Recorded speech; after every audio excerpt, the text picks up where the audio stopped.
In the last lecture module, we specified this general framework for thinking about justification. Thinking about justification in terms of a regulative or prescriptive conception of justification that's getting cashed out in terms of a set of doxastic decision principles, a set of rules or guidelines for how to go about conducting one's epistemic life, all under the presumption that there is at least some notion operant of doxastic voluntarism that makes it sensible to talk about our choosing to follow particular rules in the conduct of our epistemic activities. Now we want to build upon that general conception by introducing the constraints that Goldman thinks determine the internalist project in epistemology. The first will be this notion of the internalist accessibility constraint. He'll then specify a goal of cognition. What is it that this regulative notion of justification is supposed to be leading us towards? And he'll say the best candidate for that looks like truth generation and error avoidance. We'll introduce this notion of an internalist certifiability constraint so that whatever the set of rules are, you have to be able to access or be aware of their applicability, and you also have to be able to recognize that they are in fact normative or regulative rules for the conduct of your epistemic activities. Once these things are in place, Goldman's in his position to articulate his negative thesis, which is really given to us in the form of a single exclusive disjunction. Either the internalist is fundamentally confused or the project is unfulfillable. And so he specifies that by saying either no definite and acceptable internalist criterion for rightness of DDP exists, or no DDPs exist that would satisfy the specified definite and acceptable internalist rightness criteria. So let's see how this works. So in order for a doxastic decision principle to guide action, its inputs, its conditions have to be things that are accessible or available, presumably consciously, but maybe not necessarily so, to the reasoner, the cognizer, at the time that they need to follow the rule. So in other words, you can't follow rules if you can't recognize the conditions in which the rules apply. And he says we'll call this constraint the accessibility constraint. And he formulates it in a typical Goldman-esque way on page 31. For any person S at time t, if S asks themselves at t whether condition C obtains at the time in question, then S will believe that that condition obtains at that time if and only if it does obtain at that time. He worries that this is maybe a little too strict, that it might actually not be fulfillable from the internal perspective, but he's not going to sweat that detail because he thinks there are bigger problems for the project overall.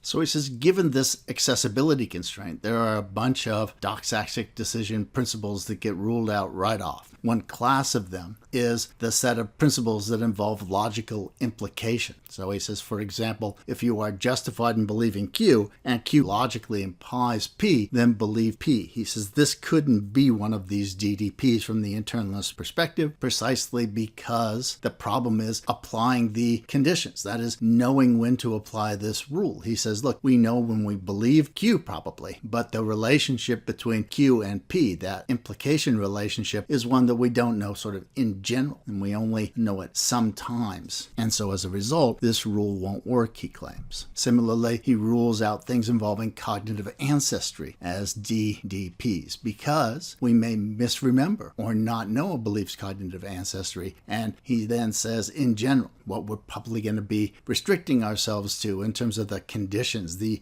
initial situation that would cause us to then use this particular rule, are inputs that are purely factual and non-epistemic in nature. Now, I think he's a little too hardcore in this because you can take the sorts of rules that he specifies and phrase them in a way that makes them accessible given the internalist accessibility constraints. So, for example, Bart here gives us a perfectly adequate formulation of a logical implication rule that he rejects under a different formulation in the previous slide. So, if you are justified in believing Q and in believing that Q logically implies P, then believe P. Now, this would be a formulation of the rule that would allow you to make this kind of modus ponens inference without having to worry about whether or not there is this sort of general knowledge of logical implication between various propositions independent of your specific beliefs. At this point, then, we have been developing a regulatory or prescriptive conception of justification through the formulation of a set of doxastic decision principles.